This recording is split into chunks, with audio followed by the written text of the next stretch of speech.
공실이었기 때문에 많은 사람들이 두려움을 안고 입찰하지 못했던 상가예요.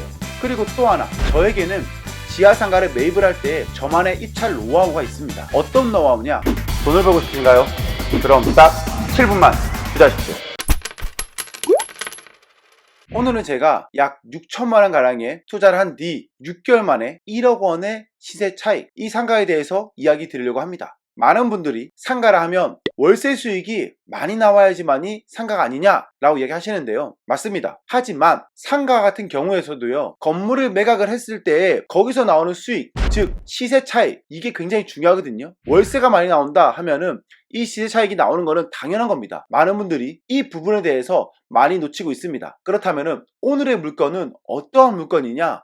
바로 이 물건입니다. 이 물건은 신기하게도 지하상가였습니다. 그리고 이 상가는 공매를 통해서 매입을 했습니다. 경매는요, 민사집행법에 의해서 진행이 됩니다. 하지만 공매는 국세진수법에 의해서 거래가 됩니다.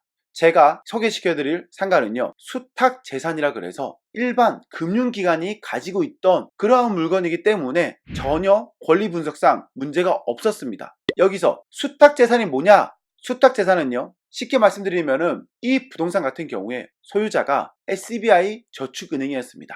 SBI 저축은행에서 소유하고 있던 재산을 매각을 하는 거예요.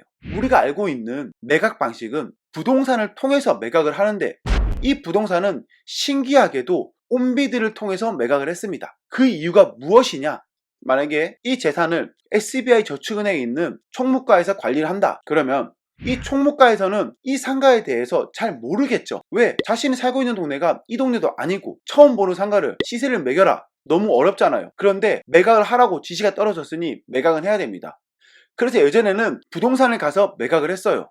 그런데 문제가 터졌습니다. 분명히 부동산 가서 물어봤을 때에는 이 상가의 가치는 2억 원이라고 해서 2억 원에 매각을 했어요. 하지만 알고 보니까 이 상가의 가치는 3억 원이었습니다. 그랬을 때 위에서 이제 이야기가 들어옵니다. 총무과 너 김아무개, 너 왜 3억짜리를 2억에 매각을 했느냐? 도대체 어떠한 비리가 있었느냐? 라고 추궁이 들어옵니다. 그리고 그 김아무개는 징계를 먹게 되겠죠. 그 총무과에 있던 김아무개 씨가 잘못을 한 건가요? 그럴 수 없다라는 거예요. 그래서 금융기관이라든지 국가재산, 이러한 기관들이 매각을 하는 곳이 바로 온비드입니다. 온비드라는 사이트는 대한민국 누구나 볼 수 있고 누구나 입찰이 가능하기 때문에 전혀 문제가 없겠다라고 생각한 거예요. 3억 원짜리가 2억 원에 낙찰이 되든 4억 원에 낙찰이 되든 상관이 없다라는 겁니다. 그래서 제가 매입을 했던 상가가 바로 이 상가였다라는 거죠. 저는 이 상가를 딱 봤을 때 괜찮다고 생각했었어요. 많은 분들이 지하 상가라고 하면요, 꺼려하기 일쑤입니다. 지하 상가인데도 불구하고 왜 괜찮으냐? 바로 이런 식으로 되어 있었습니다. 상태가 굉장히 안 좋았죠. 누수가 있었고요, 곰팡이가 굉장히 많았습니다. 그런데 반대로 생각하면요, 이곳은 2년 가까이 공실이었어요. 당연히 곰팡이가 있을 수밖에 없습니다. 그리고 공실이었기 때문에 많은 사람들이 두려움을 안고 입찰하지 못했던 상가예요. 근데 제가 봤을 때는 전혀 문제가 없었거든요. 그리고 또 하나, 저에게는 지하 상가를 매입을 할 때 저만의 입찰 노하우가 있습니다. 어떤 노하우냐? 첫 번째로는요, 출입문이 2개가 되어 있어야 됩니다. 안 좋은 지하 상가는요, 출입문이 하나밖에 없어요. 비상구를 통한 출입문밖에 없기 때문에 굉장히 습합니다. 그런데 바로 1층으로 향할 수 있는 문이 있다 그러면은 통풍이 잘 되겠죠. 그렇기 때문에 출입문은 무조건 2개가 되어야 됩니다. 예를 들어서 큰 마트 같은 경우에도 출입문이 하나밖에 없는 마트는 없습니다. 그리고 두 번째, 층고, 천장 높이는 3.5m 이상은 돼야 됩니다. 왜냐? 지하에 들어온 업종 자체가 보면은 어떤 업종이 많죠?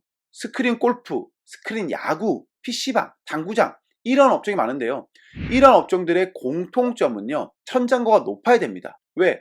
스크린 골프를 칠 때, 샷을 했을 때 천장 높이가 낮다 그러면은 골프채가 천장에 계속 닿이겠죠. 당구를 칠 때도 그렇습니다. 우리가 남성분들 보면은 큐대를 들고 다니죠. 그럼 위에를 쿵쿵쿵 찍을 수밖에 없어요. 그렇기 때문에 천장고는 최대한 높아야 됩니다. 천장고가 높을 때 최대한 개방감도 있기도 하고요. 그리고 세 번째는요, 지하에 화장실이 위치하고 있어야 됩니다. 굉장히 중요한 부분입니다. 지하에 화장실이 없다 그러면은 사람들이 공용 화장실, 1층 화장실을 이용해야 된다는 거죠. 1층 화장실을 이용한다 그러면 어떠한 문제가 생길 수밖에 없죠? 지저분할 수밖에 없습니다. 그렇게 되면은 남성분들이야 이용하는 사람이 많지만은 여성분들은 굉장히 꺼려해요. 누가 들어올지도 모르고 위험하다 생각을 할 수밖에 없기 때문이죠. 그러하기 때문에 공용 화장실이 있는 것은 선호하지 않습니다. 지하에 남녀 화장실이 각각 있어야 됩니다. 다음 네 번째, 주위에 지하층이 많지 않아야 됩니다. 주위에 지하층이 많다 그러면은 임대료가 들쑥날쑥할 수밖에 없습니다. 그만큼 임차인들이 선택할 폭도 많아지고요. 그 중에 분명히 공실이 생기기 마련입니다. 그런데 우리가 보면요, 1층이 다 차고 2층이 차고 3층이 차고 이러한 식으로 차다가 마지막에 차는 경우가 지하인데요. 이 지하층이 많다 그러면은 공실이 났을 때 그동안 버티지 못하는 소유자들이 월세를 현저하게 낮게 내놓는 경우가 있다라는 거예요. 그렇게 되면은 어떤 문제가 생기느냐, 그 낮게 임차를 놓은 그 상가가 어느 순간 기준이 되어버립니다. 그렇게 되면은 나의 상가의 가치를 높일 때에도 분명 문제가 생길 수밖에 없습니다. 그러하기 때문에 지하 상가는 많지 않아야 됩니다. 이 네 가지를 알고 있으면요, 나에게 또 새로운 무기가 장착이 된 것입니다. 상가를 봤을 때 이러한 부분을 딱 선별을 하고 입찰을 하고 지켜본다 그러면은 완전히 달라지겠죠. 아 참, 다섯 번째 하나 더 있겠네요. 구독, 좋아요 꼭 부탁드립니다. 감사합니다.